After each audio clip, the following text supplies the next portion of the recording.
Okay, welcome back. This is Mr. Hassan's Maths channel, and I'm now answering question number 2 from the October-November 2019 International A-Level Cambridge paper. This is Pure Mathematics, paper 1, 9709. This is paper 1, variant 1. And this question here is all about quadratics.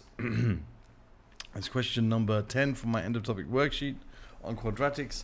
And here we're told about a line 4y equals x plus c. So this is a straight line where c is a constant, is a tangent to the curve y squared equals x plus 3 at the point P on the curve. Find the value of c. So the key word here is that this line is a tangent to the curve.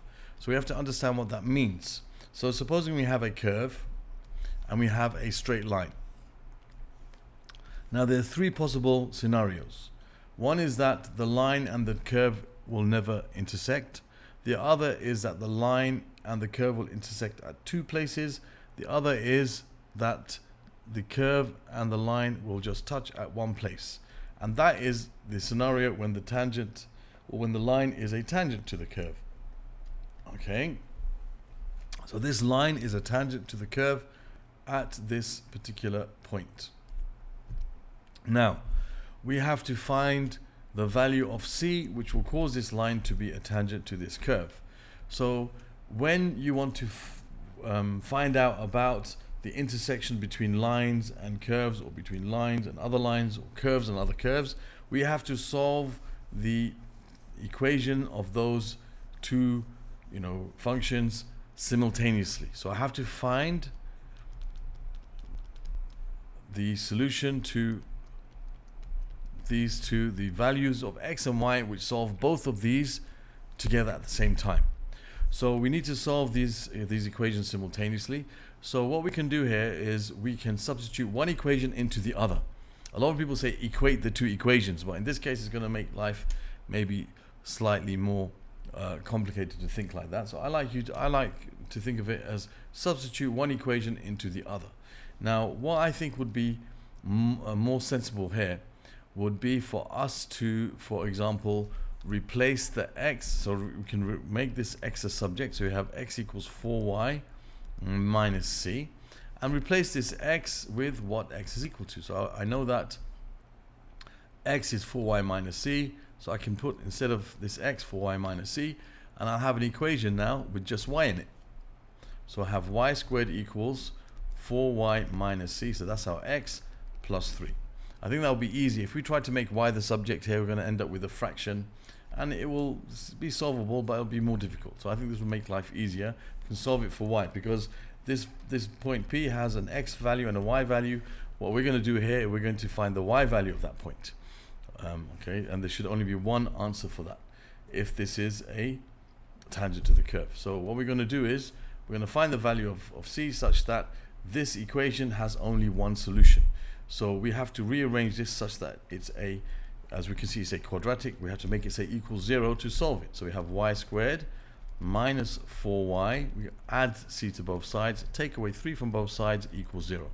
Now it's in the form that we need for solving a quadratic. And now what we're going to do is we're going to look at what's called the discriminant. Now if you remember, the discriminant is when you're solving an equation, you have minus b plus or minus the square root of b squared minus 4ac all over 2a. And you have a quadratic. So basically this part of the quadratic formula is called the discriminant. If this value is negative, there will be no solution. It will be this case where they don't meet. If this value is positive, you'll have two solutions where the curve and the line will meet in two places, because you'll have minus b plus something and minus b minus something. You'll have two different values over 2a. And if this line is a tangent to the curve, then this will be 0, because you'll end up with just one answer, minus b over 2a. And you'll have plus or minus 0. So in our case, as 4y equals x plus c is a tangent to the curve y squared equals x plus 3, therefore the discriminant b squared minus 4ac must be equal to 0. Okay, so in our case, our a is the coefficient of the y squared, which is 1. Our b is the coefficient of the y, which is negative 4. And our c is the constant. So our c is going to be this c minus 3. So our C in our formula is going to be C plus 3, sorry. No. I'm looking at the wrong one. I have to look at this one. C minus 3. Okay, so that's A, B, C. Okay, we have to look at this formula when it says equals 0. Okay, that's the one we have to focus on. So now, we know that B squared minus 4AC has to be equal to 0 if the line is a tangent to the curve. So our B is negative 4, so you have negative 4 squared minus 4 times 1 times C minus 3 is equal to 0. So we have 16. Now minus 4 times C is minus 4C, and minus 4 times minus 12 is minus 3, sorry, it's plus 12 equals 0. So we have 16 plus 12, which is 28. 28 minus 4C equals 0. Now to solve that, we can add 4C to both sides. So 28 is equal to 4C. Therefore, C is equal to 28 over 4, which is 7. So which this line is a tangent to the curve. Now, part B says, find the coordinates of the point P. So now we know a few things. Well, we know this is the equation for which we will solve. Let me just take this equation and put it down here.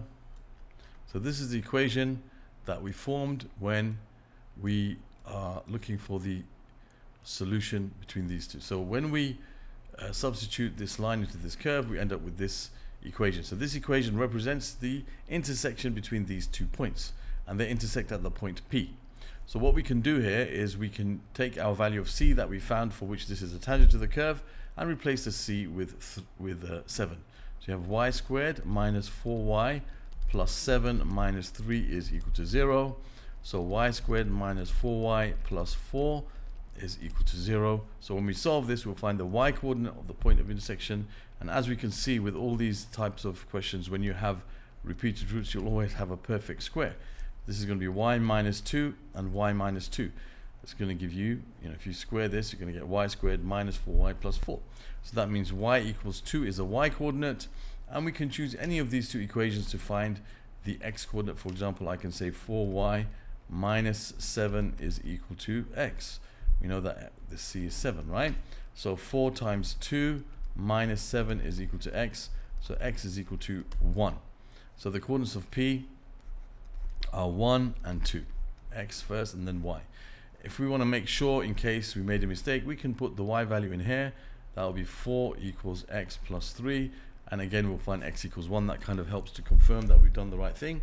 So this is the coordinates of P, 1, 2. So that answers question number 2. I think that was it for 2. Yep, okay. So that completes this question. I hope that was clear. Other questions from this particular paper can be found in the playlist that will be in this region over here at the end of the video. And you'll also find the playlist for the worksheet from which I took this question, or which I put this question in on quadratics, the end of topic worksheet for quadratics for my P1 Cambridge collection. You can also find all other questions dealing with quadratics from Cambridge in this playlist, and you can subscribe to my channel by clicking on this link. Thank you for watching. See you soon.